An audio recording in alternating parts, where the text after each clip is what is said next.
50 Cent is back shaking the table again, and this time, it's with an allegation that didn't make the Netflix cut at all. According to 50, the Diddy documentary was overloaded with material, way more than 4 episodes could handle, so some claims got pushed aside. One of the wildest ones left out, he says, was an allegation that Diddy secretly fathered a child with a woman who previously spoke publicly about Tupac Shakur-related stories, which raised eyebrows fast. 50 explained that his team clipped the claim strictly because of time limits, not because it lacked heat. He even hinted that instead of dragging this into another season, he might just drop the unreleased footage straight on YouTube and let it fly. I seen an interview about, he said that he had a lot of footage had to be down, the documentary had to be downsized.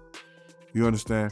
I don't really believe that, because a documentary is a documentary, and they could have had 45 minutes, they could have had an hour, to each one of those. You understand? They left out certain things. He said they even left out the one about Sarah Chapman. You understand? And for whatever reason, he probably left out a lot of other different stars too.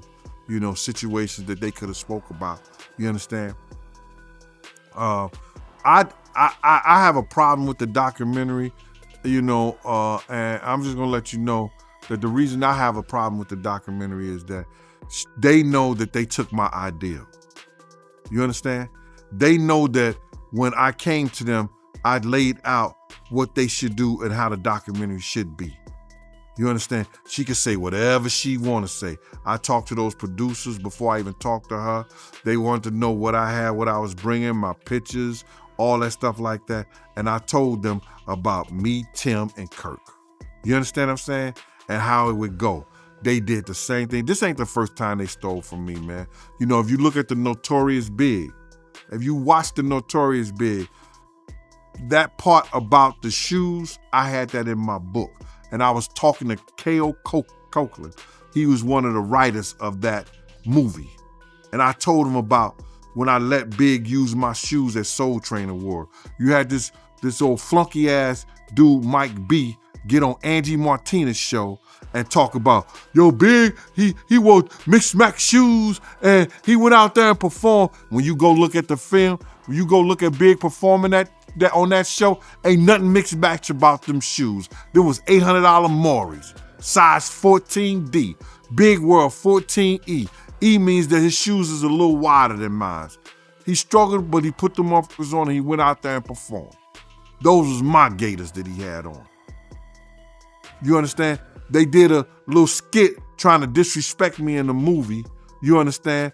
And they said something about, we got this from... Since the documentary aired, 50 says his phone's been ringing non-stop, with people coming forward, sharing fresh info, and asking why he's really pressing Diddy this hard right now. And don't get it twisted, the real motivation isn't what casual fans think at all. Comedian TK Kirkland stepped in and broke it down, explaining why 50 came out swinging from day one with this project. TK said people are missing the bigger picture completely, while critics keep claiming 50 is just clout chasing or moving petty for attention, which he strongly pushed back on. But TK says people are being slow on purpose, because there's way more underneath this situation. According to TK Kirkland, out of every woman on the planet, Diddy chose to get involved with the mother of 50 Cent's child, and that alone crossed a serious line. TK made it clear that to him, that move screams disrespect, plain and simple. He said in his entire life he's never knowingly dated someone who had history with one of his friends, because that's just not how real ones move. TK also pointed out something critics keep dodging on purpose. And if 50 do another one, and I heard he's gonna put it on YouTube or do whatever he's gonna do, Puff ain't gonna have nothing to do with that. Puff ain't gonna have nothing to do to try to stop that, because he can't. Because if he could stop it, it would have been stopped. You know why he can't stop it? Because Puff know people right there at Netflix. Don't think he don't. And I don't know if this guy still worked for them, but he was part of the flavor unit, Shakim. He was part of the flavor unit. He was good friends and he was cool with Puff and them. Flavor unit and them, Queen Latifah and them, they was cool with Puff.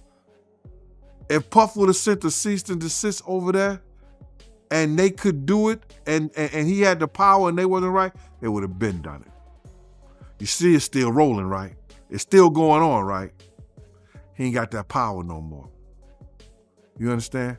Now, could he sue them because they use his likeness or use them and stuff like that? I don't know. I'm not that versed in they using him. You understand? If they can steal your whole damn idea, your whole damn ideal, why can't they steal your whole damn intellectual property? Diddy isn't a man short on options at all. He's got money, fame, power, and access worldwide, so this wasn't about opportunity or coincidence. Because of that, TK believes the decision was intentional, especially considering Diddy and 50 have had tension and unresolved issues for years, making the move feel calculated, not careless. I did see the interview that 50 did with Sherry, and he was talking about he didn't release the video about Puff having a kid by Kim Porter's friend, Sarah Chapman. Now, we all know that she used to date Tupac. You understand? So either he got her because he wanted some remnants of Tupac. We don't know. But it seemed like every dude that he had some kind of disdain, dislike, or that he idolized in a sense, he wanted their girl. Or he wanted to be a part of their girl. I don't know why. Yo, bro, this dude was, I don't know if he was in love or in hate for Tupac. He wanted to be an actor. He auditioned for Juice. But Pac beat him out for that Bishop thing. You understand what I'm saying? He wanted to be a part of that. Just go, and not so many years ago, when Puff started getting into that drugs and started using drug stuff, he started revamping some of Tupac's speeches. And if you think I'm lying, go look at the Grammy speech he did. Go look at a couple of speeches he did. It was the same exact words Tupac had said. That he was gonna start this whole revolutionary of our people. That's Tupac. Black Lives Matter, the Black Liberation Movement, that was Pac. The Black Liberation Movement. Black Lives Matter? Come on, bro. This dude, everybody know that he had some kind of, I don't want to say disdain taste, but he had some kind of, I don't, jealousy of Tupac, bro. He had this jealousy. Now, while 50's documentary is pulling major attention and praise, not everyone thinks he walked away clean from this. Deal stepped forward with serious complaints, claiming parts of the documentary weren't original and that his ideas were used without proper credit, which stirred up a whole new layer of controversy. Gene also addressed the rumors about 50 possibly dropping even more footage online down the line. In his view, if additional material does surface, Diddy won't be able to shut it down at all. He believes if this documentary could have been stopped, it would have— You think that Diddy importer? Absolutely. Why?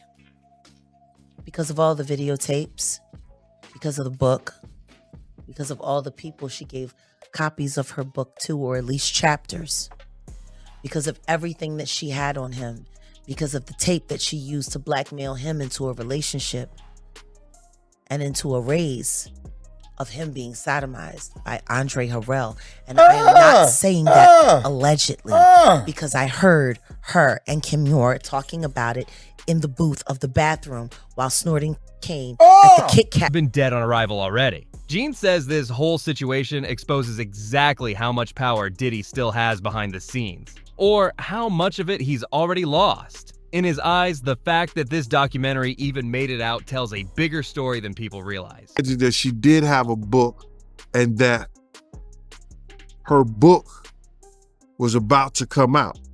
And she was talking about all the perils, everything that she went through in the music business and with Diddy.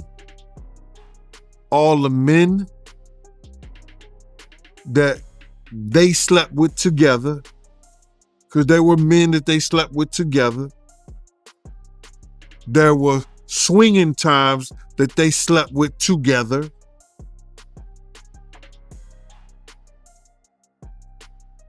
I don't know, man. How do you put your girl through some shit like that? Or how you look at your girl and knowing that she's another dude? What kind of demonic mind you have to be that far gone where that shit don't bother you?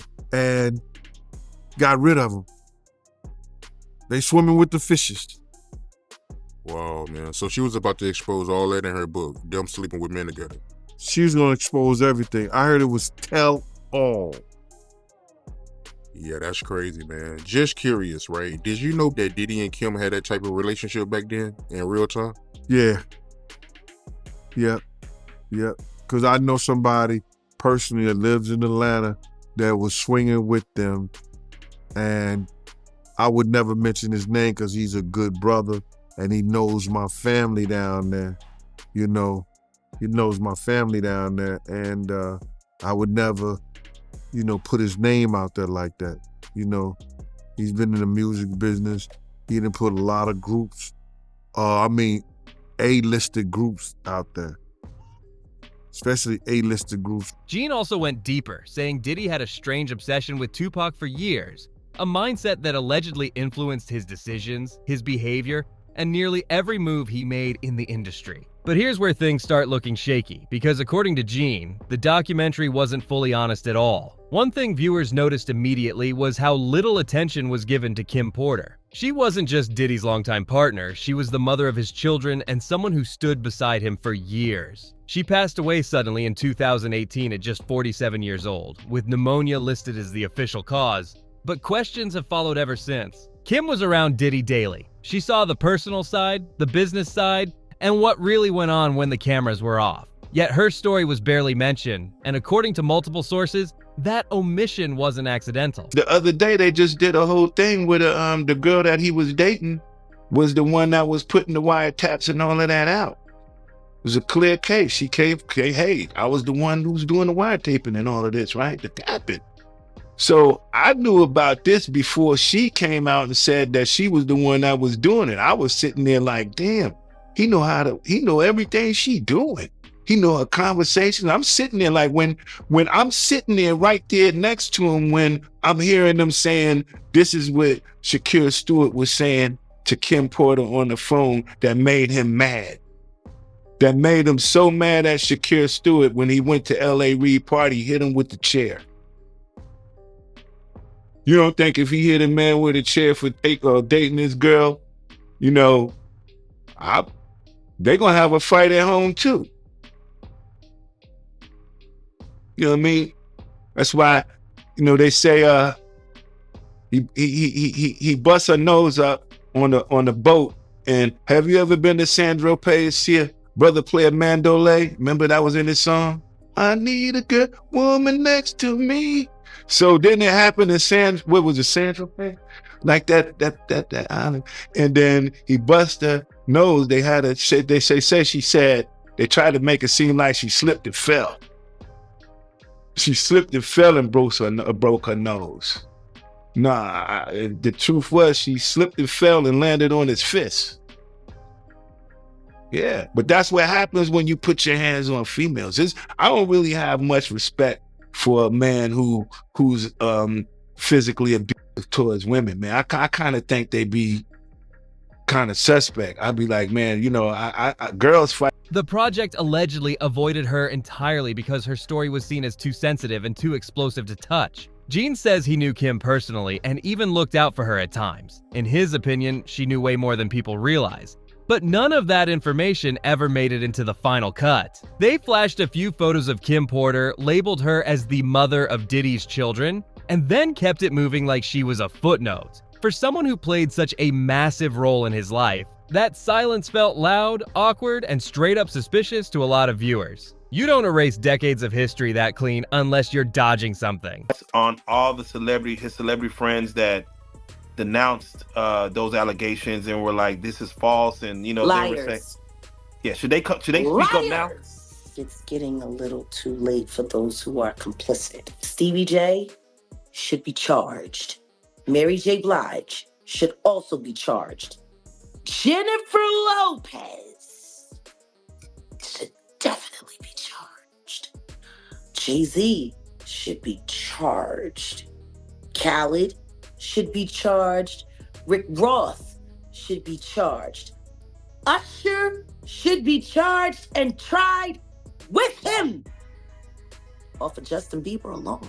Mark Curry added even more discomfort when he shared a disturbing story involving Kim and Diddy. Mark claimed Diddy allegedly had ways of monitoring Kim's private phone conversations and would blow up whenever he heard something he didn't like. I knows what he saw and what happened to him in his own mama house.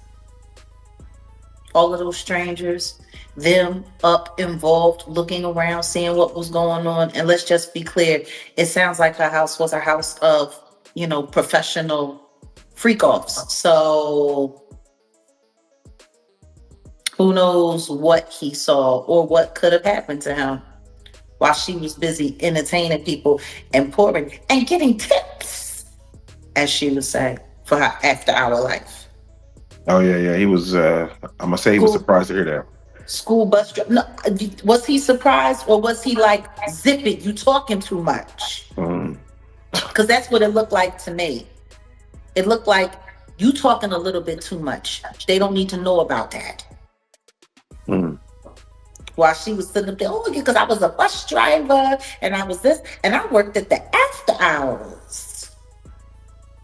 And I would pour them drinks and they would give me big tips. According to Mark, one moment crossed a serious line when Diddy became enraged after hearing about a call Kim had with producer Shacky Stewart. In Sean's own words, in Diddy's own words, he had said he had a sigh of relief learning that he was the son of a hustler or a gangster. Like he wanted that status. He wanted to say that he was a sigh of relief is a wild thing to say, that your daddy was a gangster or a hustler, or that's what you heard that he was. Well, I mean, like Tim said, they had a bunch of blaxploitation movies being played around the house all the time. They grew up with the Mac playing. They grew up with Superfly playing. Like, I mean, if that's what you got going on, you got two women in the house and there's no men around, and these are what the little boys are watching. You got basketball players coming over late at night. You got hustlers coming over, PIMPs coming over, women who look like they were modeling for Jet Magazine coming over. Like, it sounds like the nature of the environment is what shaped their perception of what cool was.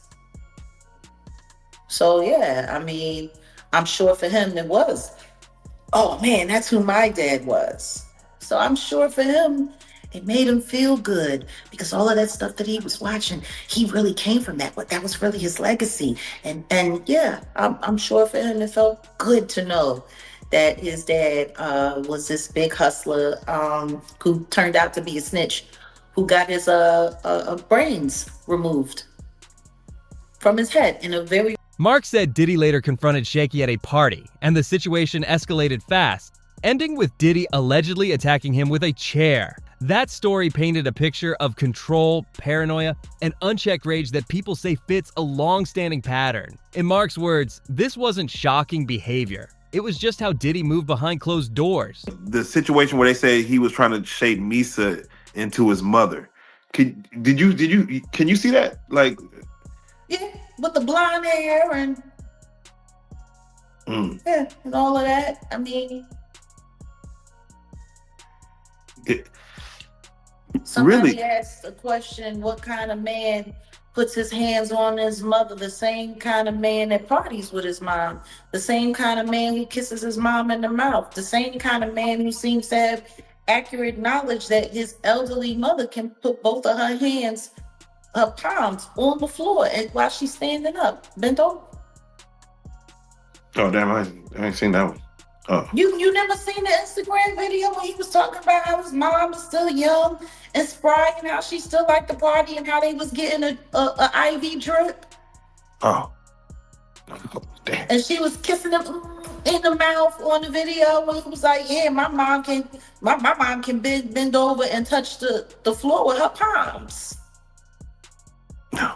It's a very, very, very weird relation. And that's not the only thing that raised eyebrows. For decades, Diddy's parties were legendary, packed with celebrities, athletes, executives, and power players from every industry. Yet the documentary barely touched that world at all. No major names, no real stories, no deep dives. That silence feels calculated, especially since many big names were publicly tied to Diddy for years and are now suddenly nowhere to be found. I mean, you know, it kind of goes into, I mean, he seems to be having, and again, I know the freak offs, that his son is there. Like, it seems like he likes to get down with his kids. Yeah. But that wasn't all. Just to hear Little Rod say, like, the boys were around. Roger Bonds talked about the children as well. What kind of parenting relationship is that? But then again, that goes back to the conversation of Lori Harvey, Steve Harvey's daughter. It was all known that she was spotted in them streets with Justin, and then she was spotted in them streets with Diddy, and they all tried to sit there and pretend like that wasn't what it was. Like, I don't know if anybody has not noticed, but ever since Diddy got pinched, they've all been trying to pretend like all of the stuff that we've seen that happened, that they was all involved in, didn't happen. If Lori Harvey was hanging out, and it's kind of weird, like the whole relationship with Justin looks weird. He looks like Mini-Me with Dr. Evil. It's weird. Like, why are there people? Why is there sexual behavior going on? And why are people naked in front of their kids, G? Doing all kinds of stuff.